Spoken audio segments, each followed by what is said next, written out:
Assalamualaikum warahmatullahi wabarakatuh. Salam budaya. Kali ini Carah Channel akan menceritakan sejarah perjalanan hidup para wali Allah, carita sejarah Sunan Tembayat atau Sunan Pandanaran kedua dalam mensiarkan agama Islam.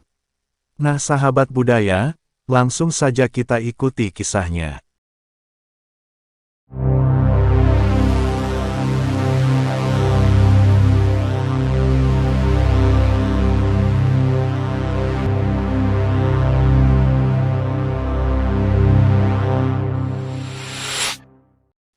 Sunan Tembayat terlahir dengan nama Sayyid Ihsan Nawawi atau Sunan Pandanaran kedua. Beliau adalah putra dari Pangeran Tumapel atau Syekh Maulana Hamzah, beliau juga masih cucu dari Sunan Ampel.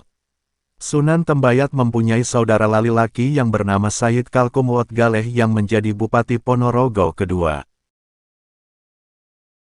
Sebelum melanjutkan kisah ini, jangan lupa aktifkan tombol subscribe dan loncengnya untuk mendukung, agar tidak terlewatkan cerita dari Carah Channel. Beliau juga mempunyai beberapa nama, yaitu 1. Sunan Pandanaran kedua, 2. Pangeran Mangkubumi, 3. Sunan Tembayat, 4. Raden Wahyu Hidayat. Beliau menikah dengan Nyai Ageng Kaliwungu dan Nyai Ageng Krakitan serta dikaruniai putra, 1. Pangeran Jiwo atau Panembahan Jiwo ing Tembayat, 2. Syekh Hanafi Musa, 3. Panembahan Cureni, 4. Nyi Talangwari istri Ki Ageng Giring, 5. Istri Pangeran Winong, 6. Istri Pangeran Ahmad Dalem, 7. Nyai Ageng Panembahan Agung istri Panembahan Agung ing Kajoran, 8. Nyai Ageng Biting istri Kiai Ageng Biting. Jika diambil dari jalur ayah, Sunan Tembayat adalah cucu dari Sunan Ampel. Beliau masih merupakan keturunan Rasulullah Shallallahu Alaihi Wasallam dengan silsilah sebagai berikut. 1. Nabi Muhammad Rasulullah Shallallahu Alaihi Wasallam. 2. Sayyidah Fatimah Az-Zahra Ali bin Abi Thalib. 3. Al-Imam Al-Husain. 4. Al-Imam Ali Zainal Abidin. 5. Al-Imam Muhammad Al-Bakir. 6. Al-Imam Jafar Shadiq. 7. Al-Imam Ali Al-Uraidi. 8. Al-Imam Muhammad An-Nakib. 9. Al-Imam Isa Ar-Rumi. 10. Al-Imam Ahmad Al-Muhajir. 11. As-Sayyid Ubaidillah. 12. As-Sayyid Alwi. 13. As-Sayyid Muhammad. 14. As-Sayyid Alwi. 15. As-Sayyid Ali Khali Kasam. 16. As-Sayyid Muhammad Sahib Mirbat. 17. As-Sayyid Alwi Amil Faqih. 18. As-Sayyid Abdul Malik Asmat Khan. 19. As-Sayyid Abdullah. 20. As-Sayyid Ahmad Jalaluddin. 21. As-Sayyid Husain Jamaluddin. 22. As-Sayyid Ibrahim Zainuddin As-Samarkandi. 23. As-Sayyid Ali Rahmatullah. 24. Syekh Maulana Hamzah atau Pangeran Tumapel. 25. Syekh Ihsan Nawawi atau Sunan Tembayat. Setelah diangkat menjadi Adipati Pandanaran II di Semarang, beliau merasakan telah mendapat atau bisa meraih wahyu yang menjadi impian setiap orang, yaitu wahyu kawiryan, wahyu kehartaan, wahyu kawasisan. Artinya memiliki derajat, harta, dan ilmu.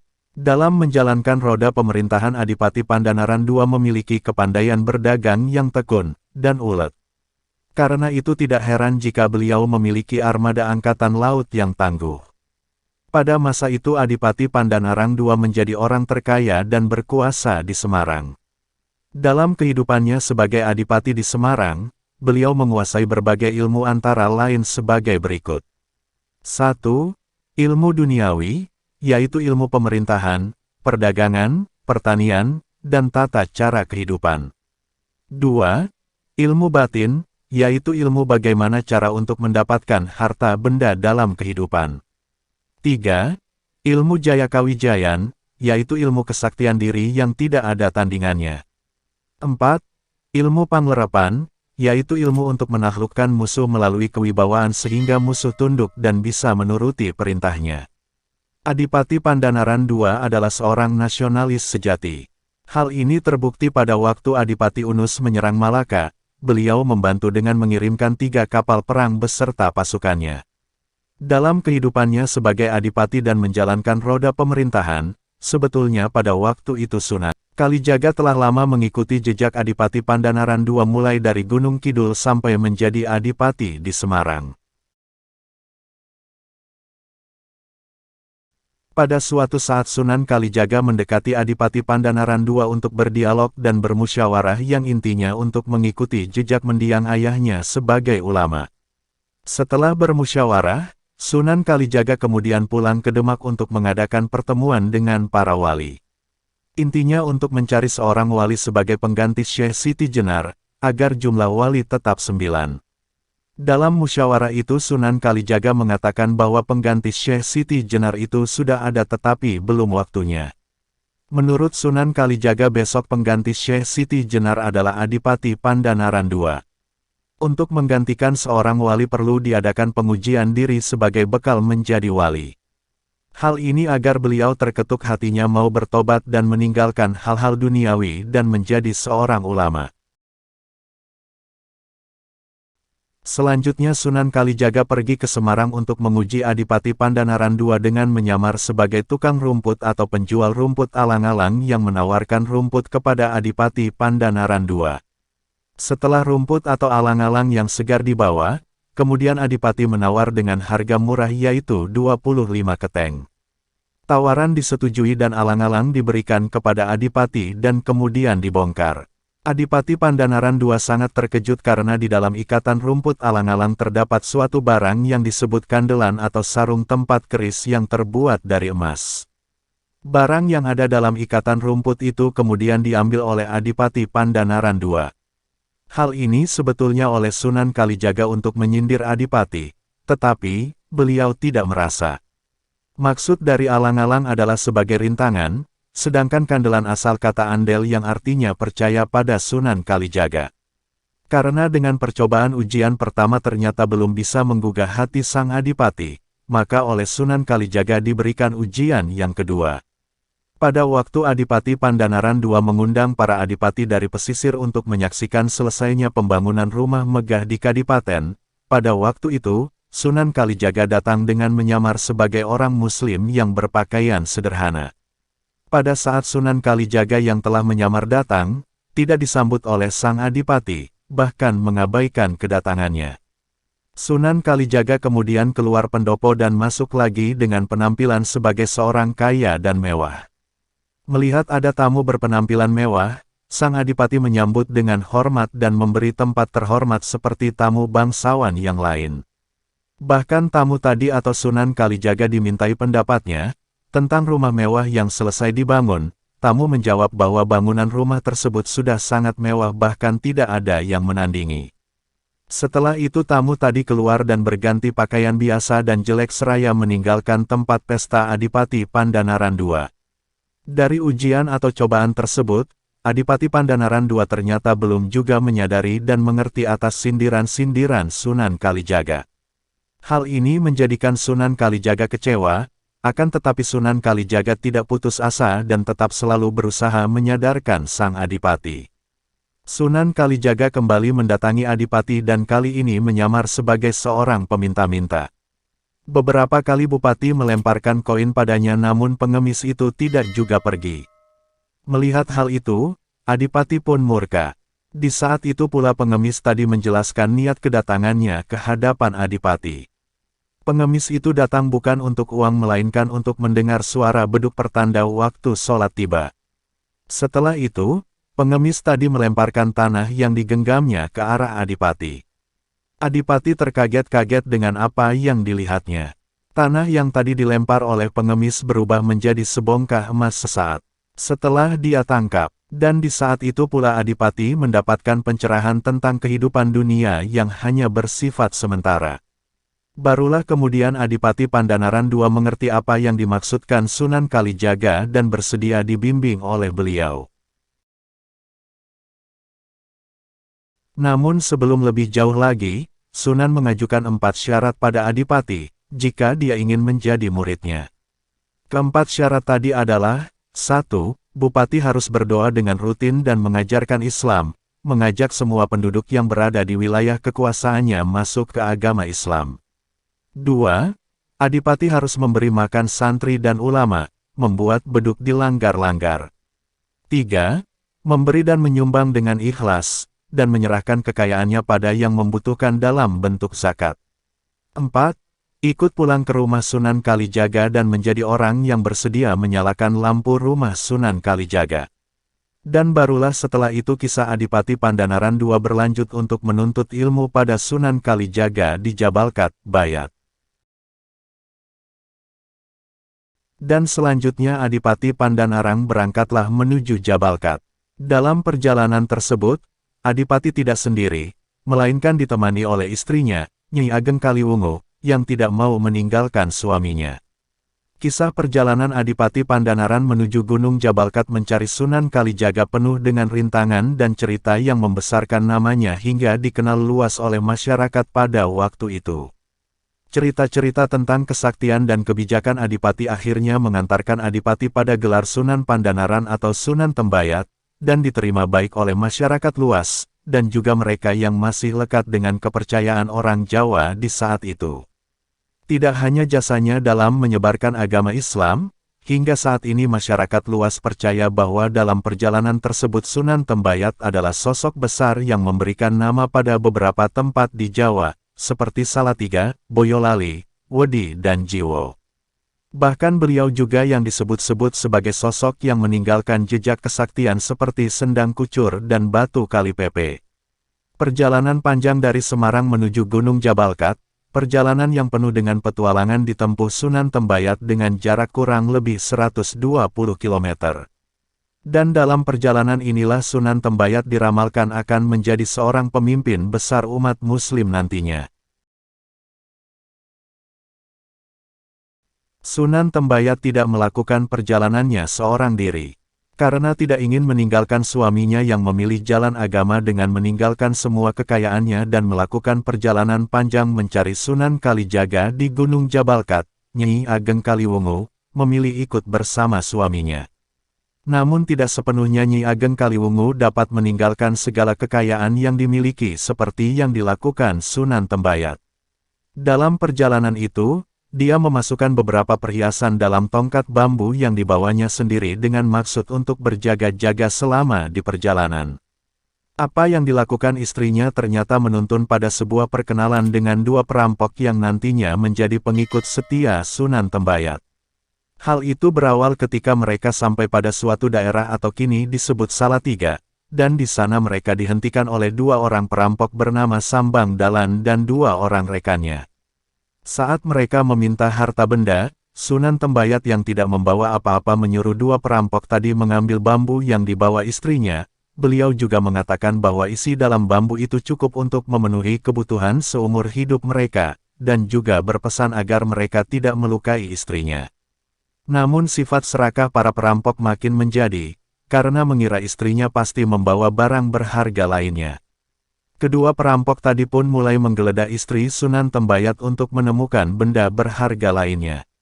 Seketika itu pula istri Sunan Tembayat berteriak minta pertolongan. Dari kejadian ini dipercaya nama kota Salatiga berasal. Saat itu Sunan Tembayat berkata, "Wong salah kok isih tego temen atau sudah berbuat salah tetap saja tega." Dan beliau juga menyebut bahwa mereka bertiga telah berbuat salah. Dan kemudian lokasi perampokan itu disebut Salatiga yang berasal dari kata salah dan tiga. Dari kejadian itu juga perampok yang menghentikan perjalanan mereka mendapatkan pelajaran. Sambang Dalan disebut oleh Sunan Tembayat telah berbuat keterlaluan seperti domba, dan seketika itu pula wajahnya berubah menyerupai domba. Rekan dari Sambang Dalan ketakutan melihat kejadian itu, hingga tubuhnya ngewel atau gemetaran. Saat itu juga berubah menyerupai ular. Mereka berdua akhirnya menyesali perbuatan mereka dan memohon ampun. Mereka juga berjanji untuk mengabdi dan setia kepada Sunan Tembayat, dan akan ikut dalam perjalanan menuju Jabalkat. Dua perampok tadi akhirnya menjadi pengikut pertama Sunan Tembayat dan dijuluki sebagai Syekh Domba untuk Sambang Dalan dan Syekh Kewel untuk yang ngewel dan berwajah ular. Cerita perjalanan Sunan Tembayat berlanjut, saat mereka sampai ke daerah yang sekarang dikenal dengan nama Boyolali. Di daerah itu beliau yang berjalan di depan meninggalkan jauh istri yang menggendong anaknya. Hingga pada akhirnya karena kelelahan di tengah terik matahari, Sunan Tembayat duduk beristirahat di atas batu besar, menunggu rombongannya yang tertinggal. Dari kejadian ini Nyi Ageng Kaliwungu kemudian berujar, "Karo bojombo ojo lali" atau jangan lupa dengan istri. Dan setelah kejadian tersebut nama Boyolali yang dipercaya berasal dari frase Mbo Ojo Lali mulai digunakan untuk menyebut daerah itu. Jejak kisah perjalanan juga terdengar di kawasan Wedi, suatu kecamatan di sebelah utara Bayat. Nama Wedi dipercaya juga berasal dari kisah perjalanan Sunan Tembayat, tidak berbeda dengan nama Salatiga dan Boyolali. Di tempat ini Adipati memilih untuk menetap dan bekerja sementara sebelum kembali melanjutkan perjalanannya. Dua pengikut setianya, Syekh Domba dan Syekh Kewel, diminta untuk menetap di gunung untuk menjalankan meditasi hingga Sunan Tembayat kembali akan melanjutkan perjalanan. Di daerah ini beliau bekerja pada seorang juragan beras bernama Kiai Tasik. Konon di Wedi inilah nama besar Sunan Tembayat kian dikenal di kalangan masyarakat. Kejadian pertama adalah kejadian asal mula nama Wedi. Kejadian yang melibatkan seorang penjual beras dan Sunan Tembayat. Suatu hari saat beliau diminta untuk mencari beras oleh majikannya, dan bertemu dengan seorang penjual di jalan. Penjual itu membawa gerobak dan akan menuju pasar. Ketika ditanya apakah dia membawa beras karena berniat untuk membelinya, penjual tadi mengatakan tidak. Dia berbohong pada Sunan Tembayat, karena tidak mau menjual beras kepada beliau dan justru mengatakan dia sedang membawa wedi atau pasir. Penjual itu kemudian melanjutkan perjalanannya ke pasar untuk menjual berasnya. Namun dia sangat terkejut ketika sampai di pasar dan membongkar muatannya. Dia mendapati semua beras yang dibawanya telah berubah menjadi wedi, persis seperti apa yang dikatakannya pada Sunan Tembayat. Kejadian berikutnya adalah saat Adipati membantu istri majikannya, Nyi Tasik, untuk berjualan makanan di pasar. Suatu hari, setibanya di pasar untuk berjualan seperti biasanya setiap hari, Nyi Tasik lupa membawa kayu bakar. Nyi Tasik kemudian memarahi Sunan Tembayat, karena hal itu dan saat menghadapi hal itu, beliau justru menawarkan tangannya sebagai pengganti kayu bakar. Sesaat kemudian Adipati meletakkan tangan di tungku masak dan seketika itu pula api menyembur dari tangannya seperti kayu yang terbakar api. Hal itu tentu tidak hanya menakjubkan bagi Nyi Tasik tetapi juga bagi masyarakat yang kemudian banyak mengenal nama Sunan Tembayat. Dan konon setelah kejadian itu, Nyi Tasik menjadi salah satu pengikut Sunan dan turut dalam perjalanan ke Gunung Jabalkat. Kisah terakhir Sunan Tembayat di Wedi adalah saat beliau menjadi tukang pengisi air wudhu. Suatu hari saat menjalankan tugasnya beliau menggunakan keranjang bambu untuk mengisi air dalam padasan atau gentong tempat menyimpan air wudhu. Tentu saja semua orang terkejut melihat kejadian itu karena mereka mendapati tidak setetes air pun keluar melalui selar rajutan bambu yang digunakan Sunan Tembayat untuk mengisi padasan. Kemudian tiba waktu saat Sunan Tembayat melanjutkan perjalanan menuju Gunung Jabalkat. Kini beliau bersiap menerima petunjuk dan arahan yang lebih dari Sunan Kalijaga. Dalam perjalanan itu tidak lupa menjemput kedua pengikut setianya, Syekh Domba dan Syekh Kewel, dari tempat meditasi mereka. Dalam perjalanan menuju Jabalkat ini kembali lagi ada satu cerita tentang kesaktian Sunan Tembayat. Cerita itu diawali dengan anaknya yang menangis karena kehausan. Sunan Tembayat tidak dapat menemukan sumber mata air di kawasan itu, dan kemudian sebuah peristiwa magis terjadi. Terdapat dua versi cerita tentang bagaimana kejadian ini berlangsung, yaitu, ada yang percaya bahwa Sunan Tembayat menggunakan tongkatnya untuk memunculkan sumber mata air di lokasi tadi. Beliau menghujamkan tongkatnya hingga air mengucur dan tidak berhenti keluar dari lubang itu hingga membentuk sumur. Cerita lain yang juga dipercaya warga di sana saat ini adalah Sunan Tembayat menggunakan kukunya untuk memunculkan sumber air. Beliau menggoreskan kukunya ke tanah. Dan seketika itu juga dari bekas goresan kukunya menyembur air hingga membentuk genangan air. Dari genangan itu kemudian anak dan istrinya dapat mengobati rasa haus mereka tadi. Konon genangan air jejak dari kesaktian itu adalah sendang kucur yang terdapat di dalam hutan angker kucur yang terletak di Paseban, Bayat, Klaten. Kelanjutan kisah dari perjalanan ini adalah sampainya Adipati dan rombongan di Gunung Jabalkat dan di sana dia mendapatkan nama Sunan Pandanaran atau Sunan Bayat atau Sunan Tembayat. Di sana pula dengan segala ketenaran yang telah dimilikinya selama perjalanan dia menjalankan tugas syiar Islam ke seluruh penjuru Jawa khususnya Jawa Tengah. Di Tembayat Sunan mendirikan sebuah masjid di atas Gunung Jabalkat, yang sekaligus difungsikan sebagai tempat pendidikan agama. Tempat itu pun akhirnya menjadi pesantren pertama atau sekolah asrama pertama di Jawa Tengah. Namun usaha yang dilakukan Sunan Tembayat tidaklah semudah itu. Setelah memilih jalan agama dan menjalani perjalanan yang penuh petualangan, ternyata hambatan masih saja ada saat dia berada di Tembayat. Salah satunya adalah perlawanan dari para pemimpin mistis Jawa.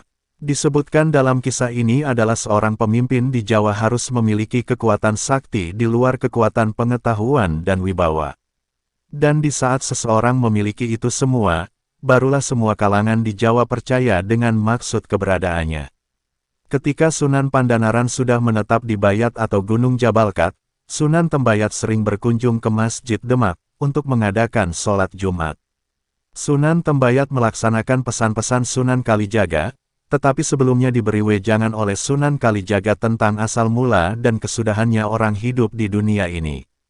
Sunan Kalijaga bersedia memberikan wejangan itu, tetapi dengan permintaan agar tidak diajarkan kepada orang lain kecuali dengan tarekat, syariat dan makrifat, pengetahuan langsung mengenai Tuhan yang berdasarkan atas wahyu atau petunjuk Tuhan. Sunan Tembayat diberi wejangan oleh Sunan Kalijaga tentang asal-usul dan tujuan segala makhluk sangkan paraning dumadi. Dikatakannya, orang hidup harus meninggalkan amal kebaikan. Orang jahat akan celaka, dan orang baik akan selamat di akhirat.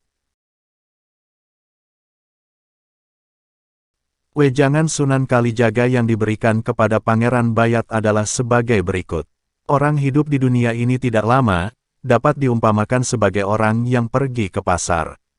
Di pasar orang tidak lama, dan akan segera kembali ke rumah tempat asalnya. Apabila orang tidak tahu asalnya itu, maka orang tersebut telah tersesat. Orang yang mati jangan sampai nanti tersesat seperti itu. Rohnya yang tersesat itu akan mengembara kemana-mana, karena tidak mempunyai tujuan. Untuk menghindari hal itu, apabila seseorang sampai pada ajalnya janganlah lupa berzikir terus-menerus dan waspada akan dirinya sendiri. Pada saat itu banyak bayangan yang sengaja akan menghilangkan iman seseorang. Orang yang tersesat akan menemui pemandangan-pemandangan seperti itu, bahkan pemandangan yang indah dan menggiurkan hati pula.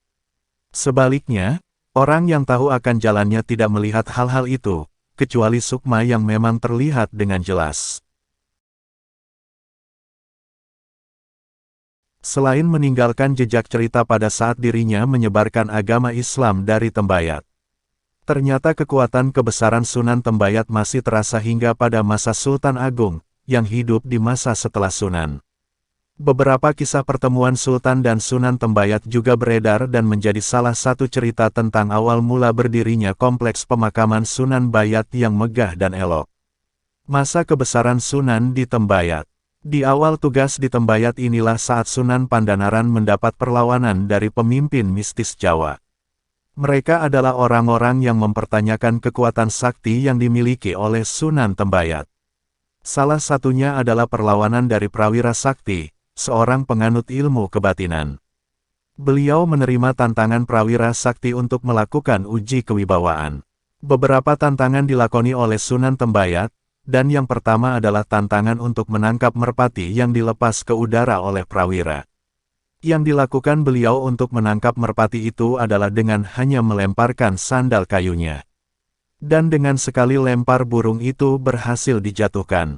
Tantangan kedua adalah menangkap topi yang oleh Prawira dilempar ke langit jauh hingga tak terlihat oleh mata. Dengan sebelah sandal kayu yang masih ada, Sunan berhasil dengan sangat mudah mengenai topi itu dan lolos tantangan kedua. Pada tantangan ketiga, Sunan ditantang untuk mencari keberadaan Prawira yang bersembunyi. Keberadaan Prawira tidak tampak karena dia bersembunyi dengan cara yang tidak biasa. Namun dengan mudah Sunan Tembayat berhasil menemukan keberadaan Prawira yang bersembunyi di bawah sebongkah batu besar. Setelah 3 tantangan berhasil dilalui dengan mudah oleh Sunan Tembayat, kini giliran beliau memberikan 1 tantangan pada Prawira. Dan sekarang menjadi giliran Prawira untuk mencari keberadaan Sunan Tembayat yang bersembunyi. Dan Prawira yang sakti gagal menjalankan tantangan Sunan karena tidak dapat menemukan Sunan Tembayat yang bersembunyi di antara kedua alisnya. Sunan Tembayat diberi tugas untuk mengislamkan orang yang masih beragama Hindu-Buddha. Sunan Tembayat diperbolehkan mendirikan pesantren dan diminta oleh Sunan Kalijaga untuk menjaga masjid kecil yang ada di Gunung Jabalkat. Masjid yang dirawat oleh Sunan Tembayat adalah Masjid Golo yang sekarang letaknya berada di bawah. Yang menurut dongeng, tadinya Masjid Golo ada di atas Gunung Jabalkat. Dikisahkan adalah suara azan yang terlalu kuat dan keras yang didengar oleh salah satu wali yang berada di Demak. Suara azan tadi ternyata adalah suara dari panggilan sholat Sunan Tembayat dari Tembayat, ratusan kilometer jaraknya. Tentu saja, suara yang terlalu keras itu mengganggu wali tadi hingga kemudian dia meminta Sunan Tembayat untuk menurunkan suara azan yang dibuatnya. Menyanggupi permintaan wali tadi, Sunan Tembayat kemudian memindahkan masjid yang berada di puncak Jabalkat. Dan dengan kesaktiannya Sunan menarik masjid tadi hingga sampai di lereng gunung. Kebesaran nama Sunan sebagai seorang pemimpin agama tetap terjaga hingga dirinya meninggal setelah menjalankan syiar selama 25 tahun di Tembayat. Sunan Tembayat akhirnya diangkat menjadi pengganti dari Syekh Siti Jenar, maka daerah dakwahannya juga di daerah-daerah yang menjadi medan dakwah Sunan Tembayat di Lemah Abang. Cerita-cerita babat menyebutkan bahwa Syekh Siti Jenar pernah berhubungan dengan para pembesar di Pengging, Tingkir, Butuh, Banyu Biru, dan Ngerang. Maka tidak aneh, walaupun tadinya dari Semarang di pesisir utara sampai akhirnya melesat ke selatan jauh sampai di Tembayat dan tinggal di Gunung Jabalkat. Sunan Pandanaran dalam melakukan dakwahnya menyesuaikan diri dengan waktu dan tempat dari masyarakat di Jawa Tengah. Percampuran-percampuran kebudayaan antara Jawa dan Islam tersebut meliputi aspek-aspek kehidupan manusia mulai dari bentuk rumah, aneka ragam masakan, aneka ragam pakaian, ritual-ritual penguburan, dan sebagainya, yang menampakkan adanya berbagai macam corak budaya. Seorang wali dalam memulai tugas dakwahnya selalu diawali dengan mendirikan masjid sebagai tempat pemusatan ibadah dan sebagai tempat berpijak dari segala bentuk kegiatan dakwah yang dilakukannya. Dengan demikian sangat memungkinkan untuk mengundang dan mengumpulkan masyarakat banyak untuk dididik dengan ajaran Islam. Oleh sebab itu, ada satu semangat dari Sunan Tembayat yang harus dijaga oleh keturunannya dari generasi ke generasi. Salah satu semangat Sunan Tembayat tersebut adalah semangat patembayatan, atau semangat pirukunan terhadap sesama manusia tanpa memandang agama, suku, budaya, aliran kepercayaan dan lain sebagainya. Semangat patembayatan atau pirukunan inilah yang sejak dahulu diterapkan oleh Sunan Tembayat atau Sayyid Hasan Nawawi terhadap semua kalangan, tanpa membedakan agama dan aliran kepercayaan yang ada kala itu. Sunan Tembayat bisa hidup rukun dengan pemerintahan kerajaan Islam Demak, Pajang, hingga Mataram. Bahkan Sunan Tembayat juga telah terbukti dapat mengadakan patembayatan atau pirukunan kepada murid-murid Syekh Siti Jenar atau Syekh Lemah Abang dari beberapa kalangan kala itu. Sunan Tembayat wafat pada Jumat Kliwon tanggal 27 Ruwah tahun 1537 Masehi, dan dimakamkan di Klaten, tepatnya di Kelurahan Paseban, Kecamatan Bayat, Kabupaten Klaten. Terdapat makam Sunan Bayat atau Sunan Pandanaran atau Sunan Tembayat yang memiliki desain arsitektur gerbang gapura Majapahit. Demikian sekilas cerita sejarah Sunan Tembayat atau Sunan Pandanaran kedua dalam mensiarkan agama Islam. Wassalamualaikum warahmatullahi wabarakatuh.